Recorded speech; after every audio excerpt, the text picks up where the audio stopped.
Team Mike Tyson, Razor Ruddock dies. If he doesn't die, it doesn't count. If he's not dead, it doesn't count.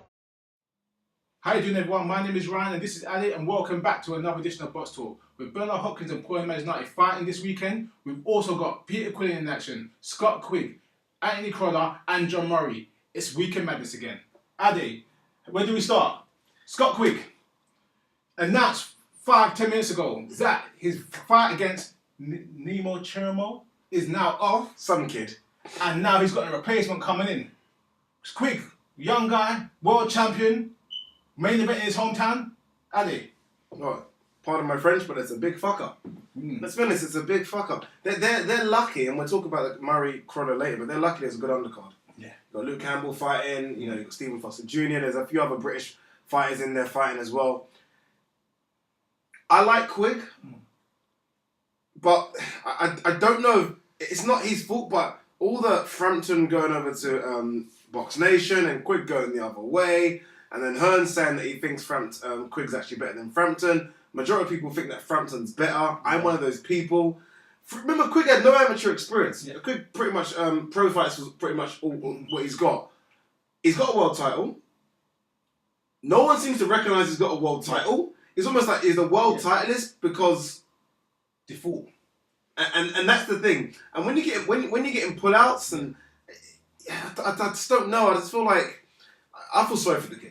I'm on the other side of the table. I think Quigg's actually the better fighter than Frampton as it stands right now. Frampton but Kiko Martinez. Yeah, but in saying that, though, Frampton has a bigger profile than Quigg right now, and Frampton seems to be more active in getting better fights as it stands. I mean, Quigg did fight Salinas a few months ago and got the draw, but that was Incredible. a very good fight, and a fight that we both thought he was going to lose. Yeah. So it does show that Quigg does have that world-class pedigree and skill. The question is, though, is that being a world champion, like we always say, being a world champion, having that belt means now you have no choice but to fight the best in the division. And right now, take out his last opponent and this new opponent, the replacement opponent of the opponent. That's not what he's doing right now. Is that Quigg, or is that Matchroom, or is that the contenders are not really stepping up to come to the UK for maybe a little bit of shorter change? I think it's a bit of both. Look, as a boxer, you've boxed before. You'll fight anyone. They put him in front of you, and you won't be scared to fight. I think both Frampton and Quigg, to be fair, said, look, Regondo is another level. They're talking about Santa Cruz. They're talking about Kiko Martinez. They're the kind of fighters they're looking for. It seems as though, from my looking at it, Frampton's obviously he fought Kiko Martinez. Kiko Martinez don't want a bit of that again. Yeah. And I think they tried to say they've offered really good money to Santa Cruz to come and fight. That leaves Quigg in a very kind of weird position. Quigg's a big bantamweight, and I've looked at Quigg and I thought, when he got up in weight, he's pretty tall. He's pretty tall. I don't know how easy he does make weight, but I don't know. You're a world champion. He's going to defend it a few times. The Frampton fight's got to happen. It almost reminds me of the girl versus George Groves a few years ago. It's got to happen. There's a world title on the line now as well. I think Frampton wants it, and Hearn won it. I think Frampton and McGuigan won it. As much as Hearn talks, I'm not convinced that they want that Frampton fight. Yeah. See, what I'm scared of when you make fights build, what they're doing right now, and takes its way out, that you lose great fights. Yeah. I remember about 4 or 5 years ago, 3-4 years ago, everyone wanted Lopez versus 50 Cent's boy. Gamboa. Gamboa, yeah. And that was a big fight on top round. They're building it up, they're building up. And you thought, guess what? You've got the boxer versus the puncher. They're both great. And guess what happened? Both of them fizzled out. Gamboa is nowhere to be found no more. Juma's at the end of a good career. He's lost badly by knockout, and he's no longer the fight he was before. I'm scared that now you got one as a number one contender for a world title, one as a world champion. Now's the time to do it. It's perfect. If you don't do it now, something's going to happen somewhere. And just like with boxing, you know what boxing is like. One fight makes a difference, and one loss or one bad performance could throw it all away. Yeah, it's all. I like Eddie Hearn. And you've got to give kudos to Frank Rowe, no matter what. You've got to have that respect. He's been going, nearly 30, 40 years plus now in the game. And that again, that's his credit. But what's happening over here now in England, or the UK, for all UK fans, it's it's a very small version of the Showtime Golden Boy thing. Yeah. Sorry, Golden Boy Top Rank, Showtime HBO. Yeah. And this is why we probably won't see the Frampton Quigg fight. It's getting that silly over here as well now. They both need to fight. This is a good example of why they need to fight. Quigg's fight is pulled out. That guy was supposed to be top of the bill. He's not top of the bill anymore. They're going to make it Quillin Murray, which leads perfectly on to that fight. Quillin Murray, very good fight. I mean, let's look at this fight. Former world title challenger against former British and Commonwealth champion. People say one's on the slide going down, one say one's going up. So they're stuck in the middle. What do you think? Where does it go? What's going to happen? You're right, and I think that's a very good way of looking at it. One probably is on the slide a little bit because of the two losses in terms of, we're talking about John Murray here in terms of the Rios fight and the Kevin Mitchell fight. And inactivity. Inactivity, the problems with the brain scan, we all know about that. So there's no way that could not play an effect on you. He's had 2 comeback fights since then. You know, lighter guys. John Simpson was one of them about a month ago. Crolla, couple of defeats. After that, he's drawn against Derry Matthews. He's beat Gavin Rees. He's beat Stephen Foster Jr. He's trying to come up as well. So they're almost meeting at, I think, exactly the same level at the moment. John Murray's proven. Yeah. Definitely He's proven. Yeah. I mean, not a lot of people before Rios' couple of defeats recently were taking Rios anywhere near what he did. So he's proven how much is left in the tank. See, that's the thing about, as an athlete, as a fighter, you'll always be a competitor. You always want to compete. And you'll see athletes in their 40s, 50s still saying, I can still do it. Yeah. I've got one more shot. And I believe John Murray has that. But like you said, with the brain scan, with inactivity, that would put other thoughts in your brain. The question is, this will be, if he really wants to be a prize fighter and go for the prize again, this is a good stepping stone. But is it a stepping stone when you're considering the guy who's saying, guess what, you're my stepping stone. Yeah. I'm going to try to use you to leapfrog myself. Yeah. This is what you call a battle of attrition. It's 2 willpowers in different, same stage, but different angles. I think that's what makes the fight so interesting. I think both genuinely believe they're stepping stones for each other, which is why it's definitely a 50-50 fight. You add to that the fact that they used to train with each other in Gallagher's gym. You add the fact that they used to spar with each other. Murray says he got the best. What we always say for sparring. Crolla seems a bit more humble and says, good sparring session, sparring should be sparring. Add the fact they're both Manchester guys. We've got a great fight. I favour Crolla only just, and the reason I favour Crolla is because I still feel like John Murray's lost a lot. Yeah. I feel like those 2 fights against Kevin Mitchell and Brandon Rose take a hell of a lot out of you. And that come forward stance that he has, I don't think that's good enough. See, the thing about this fight, I think the losses have done both men good. Yeah. And once it's done both men good is where Murray knows he can't lose 3. Yeah. He cannot lose 3 and be a marquee player no more. No matter if Brandon Rees is world class, no matter if Kevin Mitchell is world class or European class, he knows 3 losses within your last 3 to 5 fights is not going to do his career any good. Especially when he thinks he's above British level. Yeah. And especially for Crolla as well, he knows losing to Derry Matthews was a big knock in his career, and then coming back and was it the draw? Got the draw. It wasn't a win. He knows as well, having 2 losses at domestic level is not going to help him going to European level. So those 2 losses actually makes the fighters, in a sense, more desperate to make it. I agree, and they're in I think in terms of British, they're in the best division in British. There's so many fights out there for them now as well. Kevin Mitchell's obviously announced himself, he's come back. Ricky Burns has lost, so, I think Eddie Hearn's talking about him getting a couple of domestic fights. He's definitely come back. Gavin Rees is fighting Buckland again on the card with Nathan Cleverley and Selby. They want to get in as well. There's huge amounts of fights, huge amounts of money in there. One's got to go. I don't know who. It's going to be a good fight. It's going to be a good fight.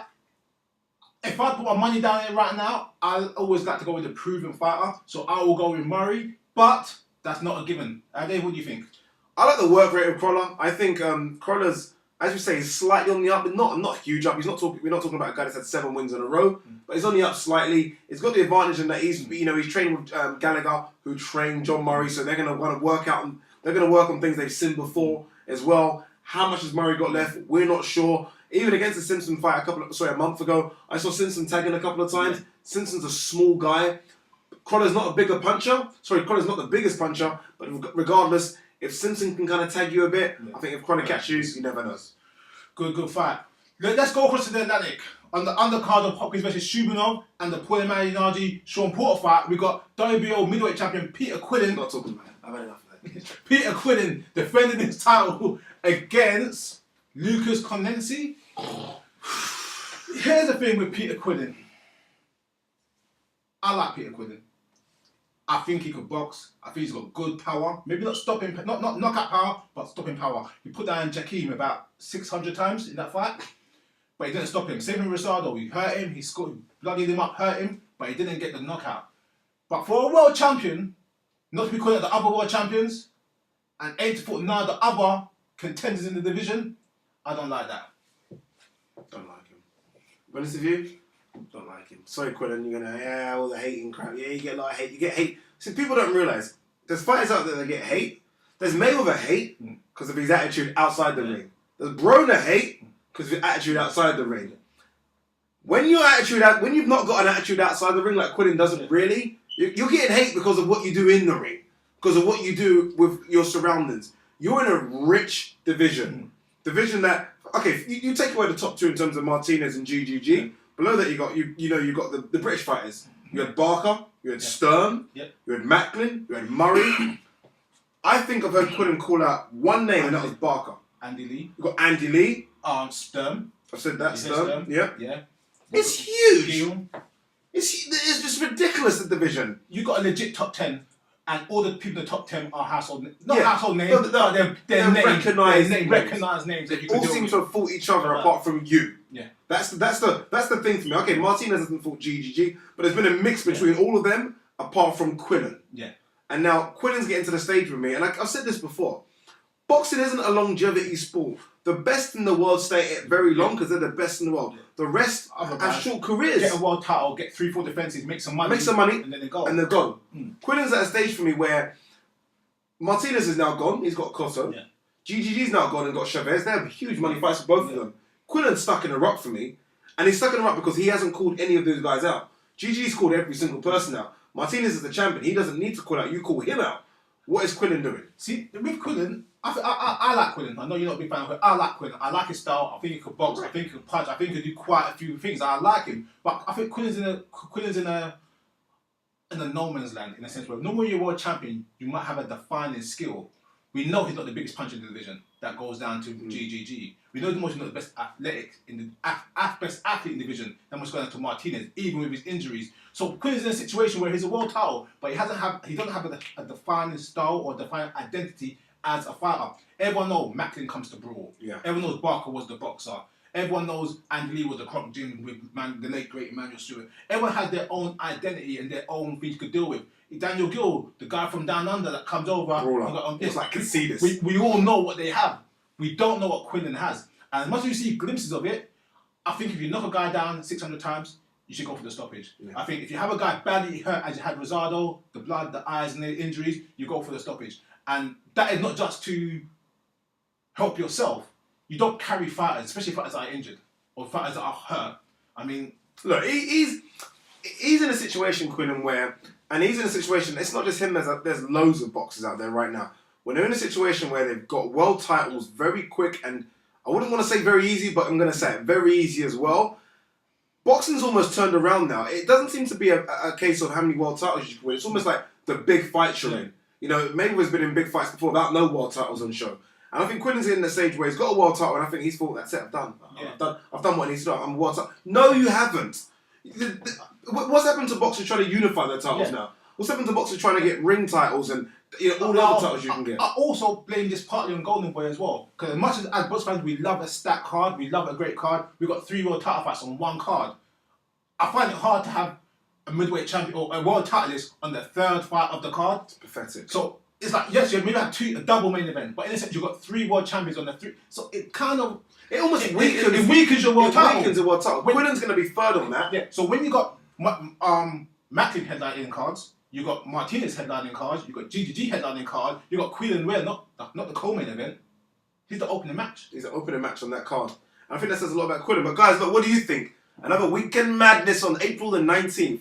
We've got, in UK, we've got Scott Quigg defending these WBA Bantamweight Championships. We've got, I think, will be the headline event of the week. We've got John Murray versus Anthony Crolla. And in the States, we've got Peter Quillin. But no, I'm joking, guys. What do you think? Who wins all these bouts? Does Quillin win and finally call someone out? I mean, I hope Max Kellerman's in the ring, because Max Kellerman's the only person that'll put the thing right in his face and say, Quillin, who do you want to fight next? Go and say someone. Nobody. Yeah, and that's probably what he's going to do. But guys, look, leave your comments below. Who wins all these matches? We've got a great little lineup of matches. Who wins these matches of the weekend, and where do they go if they do win? Email us at BoxTalk@hotmail.co.uk. And guys, remember, for all your boxing reviews and news, go to ringnews24.com. And thanks for tuning in for another edition of Box Talk.